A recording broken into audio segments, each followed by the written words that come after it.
Ladies and gentlemen, welcome back to another Fallout 76 daily news video with me, host Blackwell, here at youtube.com/BlackwellTV. Be sure to like, subscribe, and share this content so you can push out the realms of how far we can reach this content and welcome in new members of the community. And by all means, reach out to me on socials and say hey, and let's start a conversation there on Twitter, Instagram, or here on YouTube, wherever you want. In the comments, drop a comment, drop a follow, drop a message by the any of the socials, and we'll crack on and have a chat. Welcome. It is Friday the 11th, but this is the video for Thursday the 10th of February 2022, or 2022 as people call it. In today's video, we're going to be shuffling over to the Atomic Store to have a look and see what's there. We're going to be checking out the daily ops, the daily challenges, and we've got new inside the vault. So we'll also be looking at the weekend events. So the weekend community events. I do believe a seasonal event started today. We'll get into that in just a moment. But first, let's take a look at the Atomic Store. Actually, but first, I hope you're doing well. I hope you're having a good day. There we go. Right, let's have a look in the store, see what's going on. There's a free item. Good. Always nice. I can't help but think that these... It's been a while. My brain's frazzled. The Gatling gun icon is 25 atoms if you do wish to get it. And there is a free repair kit for all characters, or for all players. Not for all characters. The green dress is still available all week, so be sure to pick it up if you do want it. The rest of the Atomic Store is the same. Okay. So there's your Atomic Roundup for the day. Let's take a look at the Daily Op. And there's one of the weekend events because it's got Double Mutations again. We are back with the Double Mutations. Some people see it as a good thing. I don't. I simply don't. I think it's a hindrance. I mean, it's a challenge, but it's absolutely not worth it. If they changed it and said, you get double consumables, no, we'll scrap that. You get 2 Elder rewards, guaranteed, then maybe it'd be considered. Let's have a look then. So our daily ops are Uplink in Vault 96 against Blood Eagles that are cloaked, have extra speed, and greatly enhanced perception. So they're invisible, they're quick, they always know where you are, but they can't hurt you that much. Blood Eagles in 96. So 96 is the one at the top. No, it's the one at the bottom. So it's the wet one. We actually haven't been there on this character. But I imagine that road is somewhere, it's probably here then. Let's have another look at it then. As far as double daily ops goes, Double Mutations goes, well, Uplink's nice, the Vault's nice, the enemy is Blood Eagles, which is not bad at all, so that's nice. Cloaking and extra fast is fine, and their greatly enhanced perception is fine. So out of that, because it's a double, I would say it's 5 out of 10. I wouldn't say it's that much more. It's not as difficult, but because there's an extra mutation in there, it kind of makes it a little bit tougher. But I'd say it's 5 out of 10. It gets a hand, it gets a Blackwell hand. It's a 5 out of 10. There you go. That's the daily ops out the Whaley ops. Let's take a look at the... Everybody say it with me now. Daily challenges. The daily challenges. So here are your daily challenges. You've got to complete 1 of your daily ops, which, you know, we've just had a look at. It's not too bad, but it's okay.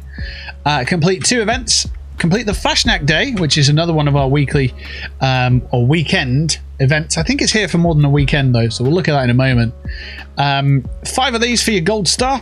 Kill 10 creatures while in a group. We'll take a look at that in a minute. Level up your character, plant a crop in a workshop or a camp 5 times, and use photo mode to take a photograph. There are your dailies. 1, 2, 3, 4, 5, 6, 7, and 8. There's 8 of them. We're back at full speed with 8 rather than the 9 yesterday, or the 7 from the day before. So let's take a look at these 2. Let's just have a look at these 2 and see how we get on. So use photo mode to take a photo. Very easy to do. Straight into your menu. Go to photo mode. Press the space bar. Go into your menu again. Go to photo gallery. Scroll down to that picture. Get rid of it if you don't like it. There you go. Nice and easy. So that's one out of the way. But what I want to know is, if you get into a group on your own and you kill an enemy, does that count?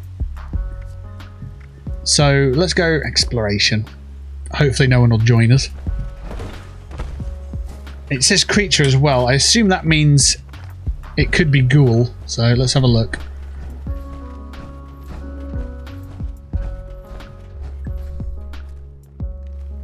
They're already...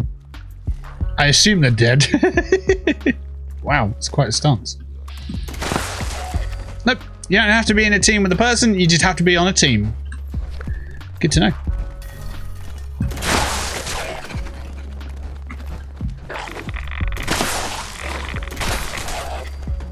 My quad explosive harpoon gun is making light work of the majority of enemies, which is nice. Let's get a good look.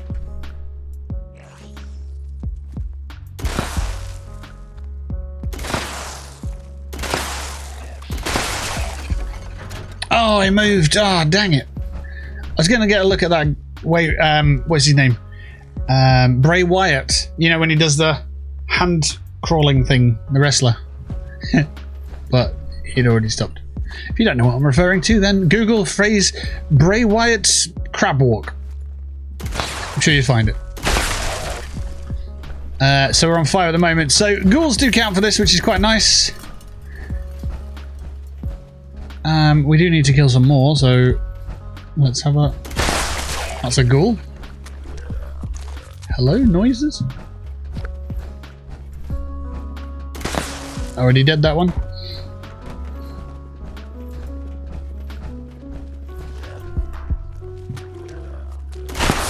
Rip. Ah, the roof. Not today, Sonny.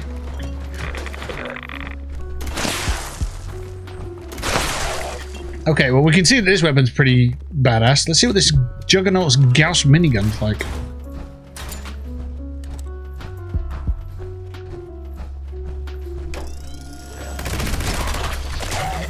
Well, it does a job. Hey, a beer! Excellent, I'll drink that.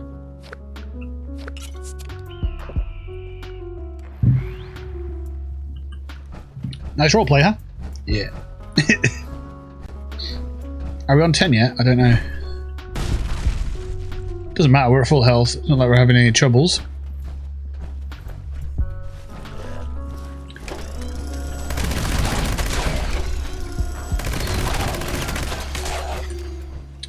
This might be my build for expeditions. It seems to be a lot of fun. A lot of firepower, a lot of health. Very tanky build. And obviously power armor, so... Yeah, I might do that. I might go power armor build for expeditions and just keep it at that. Obviously, you can do the you can do your meta, and you can be like bloodied handmade with loads of you know, health replenishing buffs and all that stuff, like stim packs on lock and all that stuff. But I think I'm going to roleplay expeditions when they do come along, just because it sounds like some special mission that you need, and if you're going on a special mission and you've got the opportunity to walk in a big metal tank, you take the opportunity to walk in a big metal tank, don't you? Like, just to be sure. Like, Iron Man don't go out in his fucking suit. He goes out in his suit, you know what I mean? So, yeah. I think I'm going to just stick with this build for expeditions. Unless, well, maybe not this build, but I might stick to just power armor for the expeditions. Because if there are things that I need to unlock on my other characters, I still want them on those characters, so I might just stick it to big guns and... Oh, hello, sir.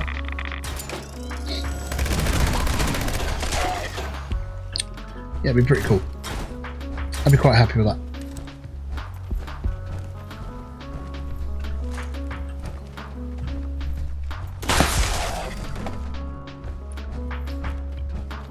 I've just had a thought, and what a thought that would be. I understand that Bethesda like to recycle assets, right? Now, hear me out. What if the expeditions were about the size of Far Harbor? And it made me think just now. I just thought, what if one of the expeditions was Far Harbor? That would be awesome. Not Nuke World, because Nuke World, granted, is a bigger, or it feels like a much bigger settlement, but if Far Harbor was an expedition, not the first one, because we kind of know that that's going to be Pittsburgh, but like, that would be insane. That'd instantly be my favourite, and it'd bring into, you know, more the harpoon gun style thing, and fog crawlers and anglers and that, and gulpers and stuff, like the Maya is at the moment. But it would expand on that, wouldn't it, with the fogs and stuff? That'd be so good. And the fact that the fog actually damages you, you know, it kind of gives you a little bit of a sense of the glowing sea in Fallout 4, for example.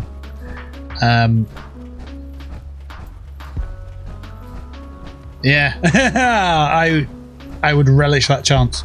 I would cranberry relish the living snot out of it. I'd be in Far Harbor all the time. Ooh, we got a 3-star. Nice.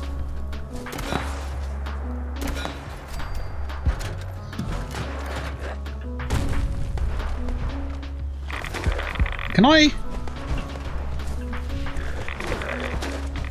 guess I can't sprint into enemies. I thought I could. Nope. You're not going to mutate much, sir. We've got a Ghoulslayer's Broadsider. That sounds perfect for the job we're doing, but it's still not going to be great, is it? Spoiler alert, for those who don't know, though, the Broadsider is actually one of the best weapons in the game. So if you didn't know that, then yeah, it's a very exclusive club of people that know this. So I'm not going to elaborate more on it. But yeah, it is just one of the best weapons in the games. That okay, sorry about that. It's yeah, it's one of the best weapons in the game that fires cannonballs. So yeah, be sure to make sure you get one, because they are absolutely phenomenal.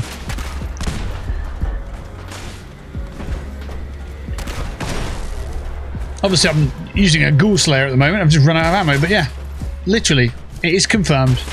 The Broadsider is the best weapon in the game that fires cannonballs.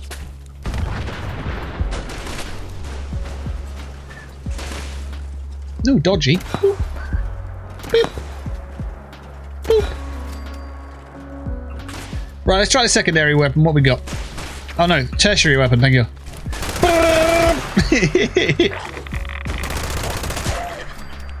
Such a good weapon. Let's reload that and see how many bullets we've got per clip. 300. Oh bloody, oh blada. Life goes on. But not for you lot, because I get to shoot you in the face. We've killed the 10 we needed to kill, haven't we? I'm just getting carried away murdering things. Because, let's be honest, it's fun. I haven't reloaded yet. I've got 230 bullets left. This gun is phenomenal.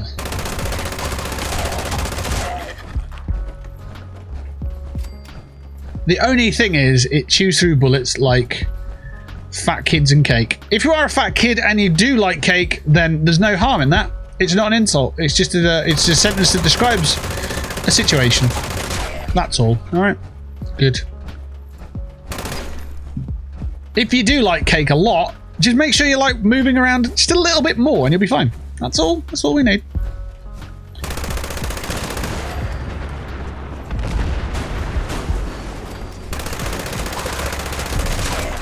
Ooh.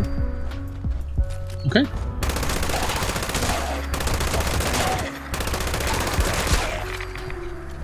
Wait, hey, we got to reload. Okay. Anyhow. Anywho, anyway, any time, any place? Don't know. What we're going to do is, because we've done everything that we need to do in game, we're going to bounce over, boing, boing, boing, to the inside the vault that we've got. So we'll go through this and then we'll finish off for the day. How does that sound? I assume that sounds good. I can't hear you, because this is now you're watching this in the future. I'm already in the strip club. Cool. Right. So inside the vault, FASNACHT, double score, and more. I don't know what the more means, so we'll have to read it and find out. I'm afraid. I'm not afraid. It's fine. Head to Helvetia to take part in the FASNACHT seasonal event, which begins today. It's actually live right now. Unless you're watching this, like, you know, a long time in the future, then it's stopped. Sorry. We're also sharing details on upcoming double score events that will help you finish season 7 on a high note. Good. Welcome back. We're excited to share a reminder with you that the FASNACHT seasonal event officially kicks off today in Helvetia. We've also got details on back-to-back bonus score events that will help you earn a few extra rank ups this month. Finally, we're sharing a little bit more information about our plans for the rest of Feb. Read on to learn more. Or don't to remain in the dark. Nobody wants that, so we'll read on. FASNACHT begins today. It's upon us. FASNACHT is now. And Helvetia's Protectrons are getting busy. Or they're busy getting, as it says, the town ready for its biggest holiday of the year. Travel to Helvetia starting at now and speak with the Master of Ceremonies every hour at the top of the hour to kick off the festivities. Gather with other dwellers in Helvetia to help the bots and party prep activities before the timer runs out, then meet up with in the centre of town to join the fantastic FASNACHT parade. Defend the Protectrons until they reach the end of the parade route, light up the effigy of Old Man Winter and you'll snag some sweet loot and a chance to earn themed rewards like a coveted FASNACHT mask. This year FASNACHT will be running until February 22nd, so you've got 12 days. Grab your best marching boots, watch out for exploding super mutants, and we'll meet you at the parade. So there you go. If you don't know much about FASNACHT, then hey, jump in and give it a go. Team up with some friends. There's going to be people down there doing it every hour on the hour, so be sure to jump down there, get involved with the rad toads, and collect the steins, collect the wood. There's probably some survival tents nearby as well, so yeah, make the most of it. Enjoy it. Earn extra score. Get more rewards. Dr. Zorbo's plot for revenge will culminate when season 7 comes to a close in March. Now, they haven't said exactly when in March. It's an educated guess that it's between the 1st and the 8th. Okay, they're the 2 Tuesdays that sort of don't have much around them in March if we look at the community calendar. However, it's a good indication that we've got at least the weeks that they mention here with the extra score. So we've got those, you know, they're not going to start the next season with extra score. So, you know, we can be sure that it will be at the end of these score weeks at least. Dr. Zorbo's plot for revenge will culminate why do I want to say culminate when season 7 comes to a close in March as we release the Invaders from Beyond update for 76. Just a few short weeks remain to aid Zorbo with his intergalactic quest by ranking up and claiming as many rewards as you can from the season's scoreboard. If you're still tracking down these last few lingering rank ups, I am, then you're in luck. While the FASNACHT seasonal event is running, we're hosting back-to-back activities that will net you some extra score and give you a boost to your season's progress. That's good, because I was like, I need to put a grind in, I need to put a session in on 76. But if they're going to give you extra stuff, then it won't be that much of a grind. It'd be quite nice. You know, imagine being one of those people that have just finished. I've just finished my season, right? I've just finished my bloody season, and they're giving me they're going extra dailies and extra special bits now. But I've already finished it, so, like, you know, that's not fair on me because I've already finished it. Wow. Well, you shouldn't have rushed it, should you? You should have just bided your time, enjoyed the ride, and now you get the benefits of the finishing of the season. Lovely. Anyway, from today until February 14th, so that's 3 days, the weekend, you will receive double the usual score from every daily challenge that you complete. Then from February 15th to 22nd, you'll find a few extra weekly challenges in the lineup, which will help you make that final push toward 100. We hope you're able to complete as many challenges as you can over the coming days so you can finish number 7 on a high. Cool. And then this is sort of more insight into the rest of the year, I suppose. What I'm hoping is that we don't just get another calendar like we've had calendars, because they're just telling us what our weekly or weekend events are. I want a bit more grit. I want a bit more substance on this one. So it says, stay tuned. We know that we've been a little light on announcements in recent weeks, so they're aware of it, which is good. That's great. And that's because we're working hard on what's to come. We've got some exciting plans in store for 76 this year, and we can hardly wait to share a look at them with the community in our 2022 roadmap a little later this month. Stay tuned to Fallout.com over the coming weeks for an in-depth look at the Invaders from Beyond update in our next Dev Dive video. Catch a preview of 76's Season 8, an all-new community calendar for spring, and of course, this year's roadmap. So the fact that they've kept them separate, this year's roadmap and the community calendar, tells us that this one is the one we're after, the roadmap. Hopefully it won't be as cryptic as we've had in the previous. So hopefully it'll say, you know, expeditions, and then a date on when it's supposed to come out. Not just spring, summer, autumn, winter, the end. We might move it around, who knows. Hopefully it's a bit more set in stone. Hopefully. And that just finishes off with a thank you for everyone in the community for sticking with us and for continuing to help us make Appalachia the greatest place to spend our post-apocalyptic days. And that's that. That's the end of the Inside the Vault there. So what are your thoughts? Do let me know in the comments. I'm thinking that those masks that you see right there, they're going to be a pain in the butt to get. But last year's masks are going to be quite easy in comparison. I'm also thinking maybe pop round the vendors during FASNACT and you might be able to get yourself a mask on the cheap, which would be quite nice. Obviously, everyone wants a new mask for the new seasonal. But yeah, it's going to be quite fun. Hopefully, we'll be playing this at the weekend. Maybe. We'll see. I've got a bunch of games on the go at the moment. I've just started a Football Manager save, so I might be playing some Football Manager. But yeah, it'll be a good one. Let us know how you get on with your FASNACT. Drop your comments in the comments below. We'll be back with another video for tomorrow. But for now, take care of yourselves. Peace and love to you and yours. Thank you for watching. See you on the next one.